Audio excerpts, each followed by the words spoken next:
I'm Trish and I will show you how to install Uppercase Living. First, I'm just going to show you how to prepare the surface, prepare the expression. Before we even do that, you want to gather all your supplies. I've gathered everything that you could possibly need here, more than what we'll even need for this example. But just to show you what I typically use, I have my tape measure, a ruler, a pen, a Sharpie, painter's tape, blue painter's tape, scissors, even a razor blade, a level for installations on the wall, my transfer tool. I've got Windex here, a water bottle, some paper towels. Of course, my surface for this example is laying here, and then my expression. So to get started, the first step is always to prepare your surface. And with this example, I'm using a 13 by 13 ceramic tile. I'm just going to use a little Windex to spray the surface. Wipe it down with a paper towel, and I'm going to especially pay attention to any residue along the edges, and that happens when my wonderful husband drills the holes in my tiles for me.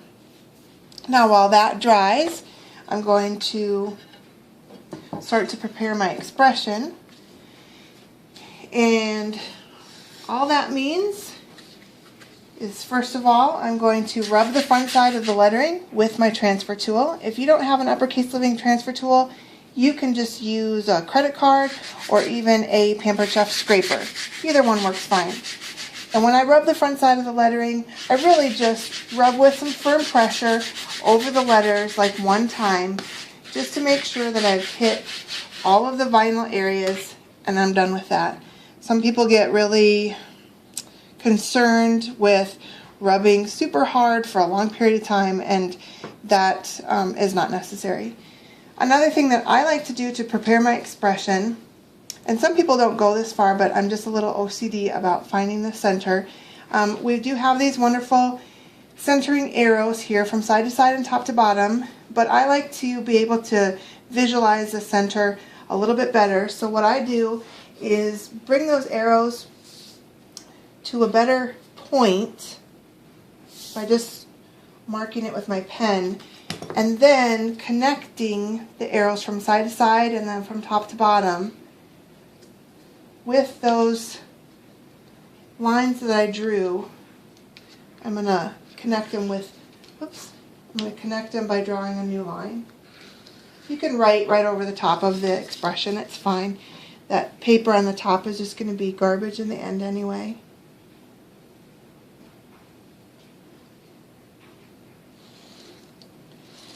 This will help me double check my positioning a little bit later on in the process.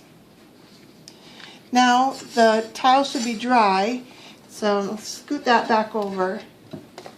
And the last part of preparing my surface is to find the center points of my edges.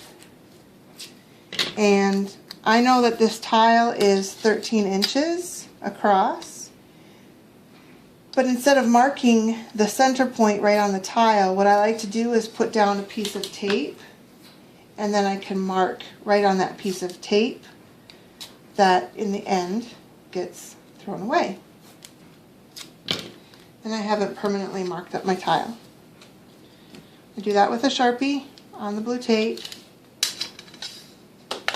13 inches divided by 2 is 6.5. So I'm just going to mark the 6.5 point all across, or all around the tile.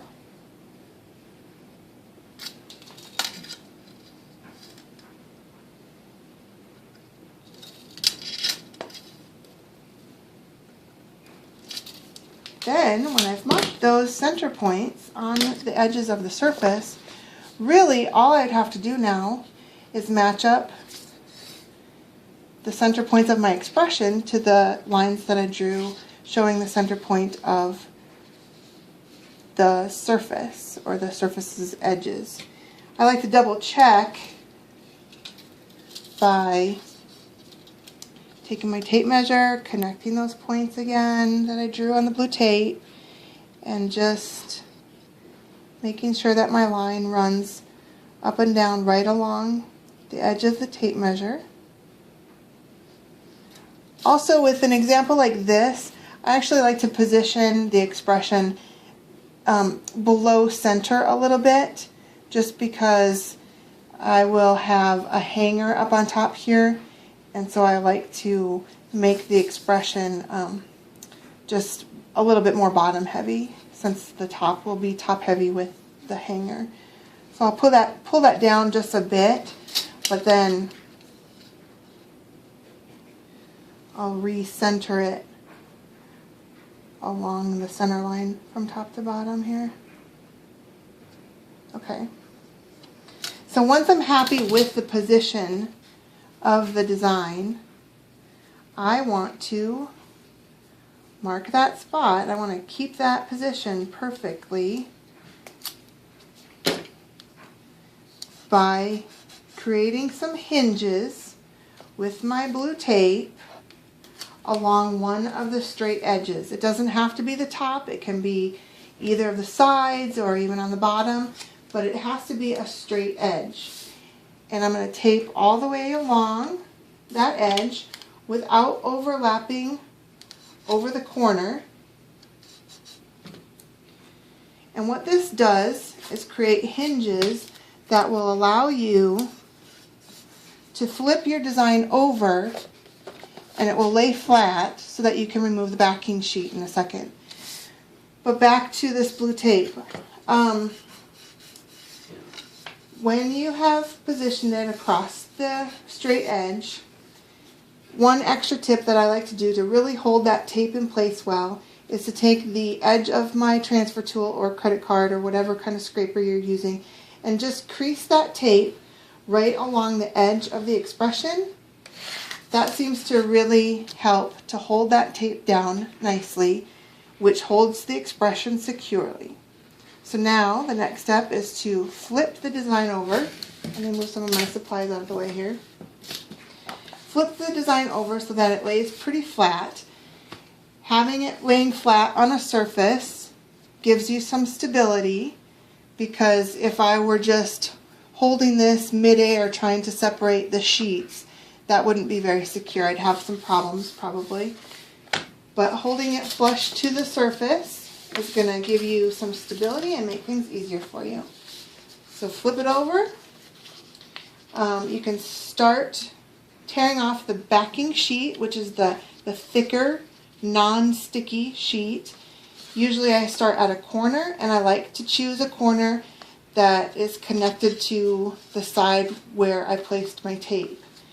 And now instead of just pulling it straight up toward me, which would put a lot of tension on the lettering, the trick that I think is the most important thing about the installation process, I'm going to turn this a little bit. The tip is to really keep that backing paper held flush to your surface and push down as you roll it back. That way the lettering doesn't have extra tension trying to pull it up, and you can just keep rolling all the way back.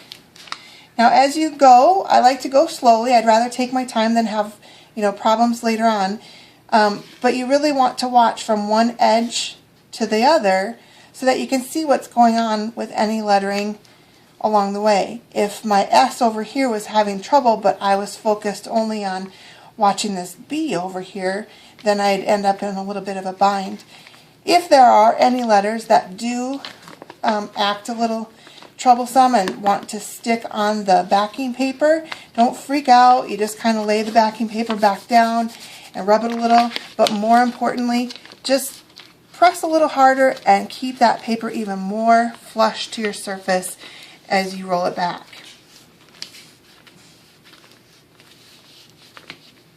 Always try to stay at an angle.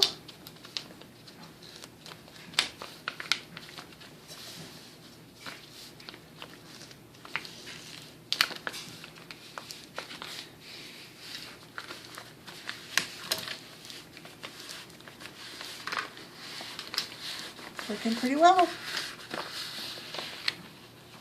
Once that backing sheet is gone, just get that out of your way and get ready to smooth down this sticky sheet that's holding the letters. This is sticky, you can touch it, you can maneuver it, but try not to touch the vinyl itself, because everyone has dirt and oils in their fingertips which could affect the application.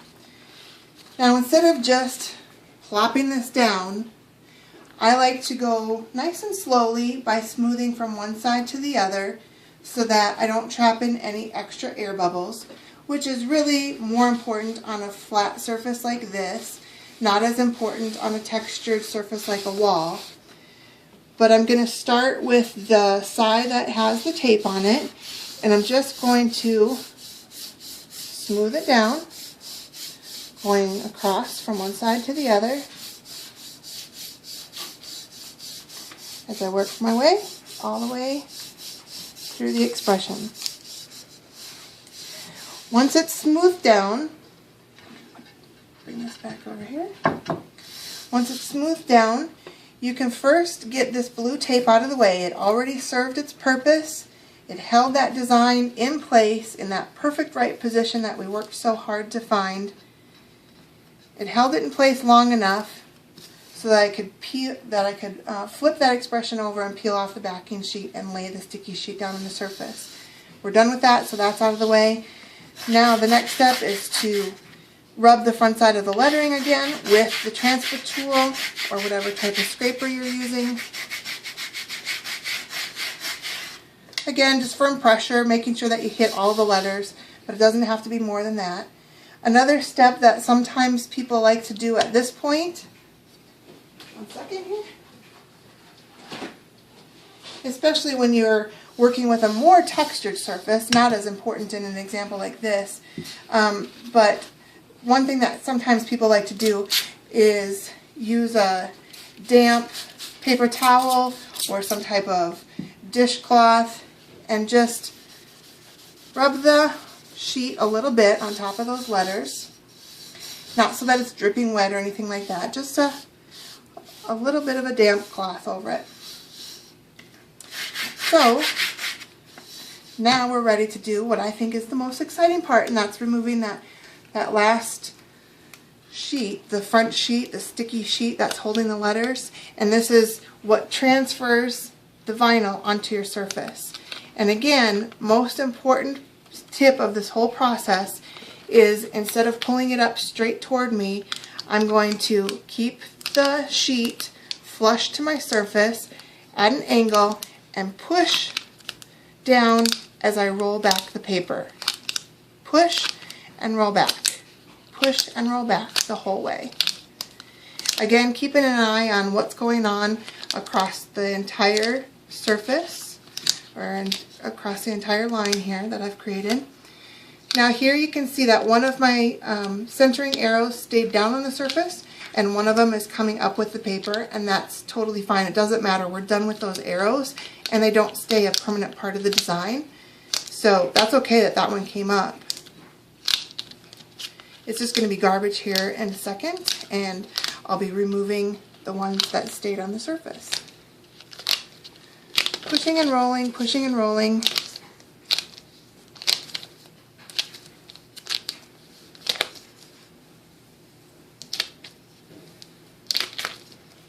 Again, if any of the letters wanted to stay on this sheet instead of sticking to the surface, don't freak out. Just kind of put the sheet back down, rub it a little bit, but more importantly, maybe press with a little bit more pressure and keep that sheet even more flush to the surface. And that should help you out.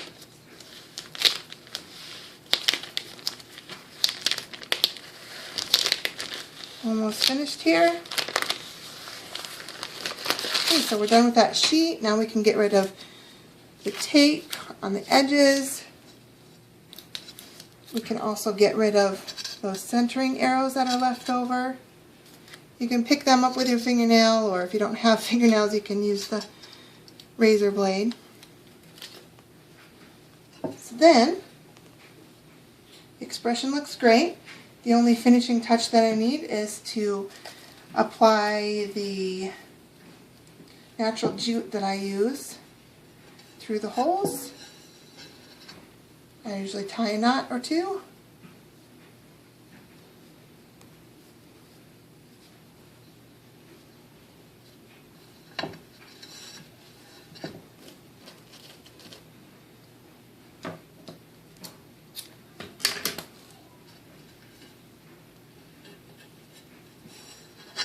Back through, another knot, and we're all finished up.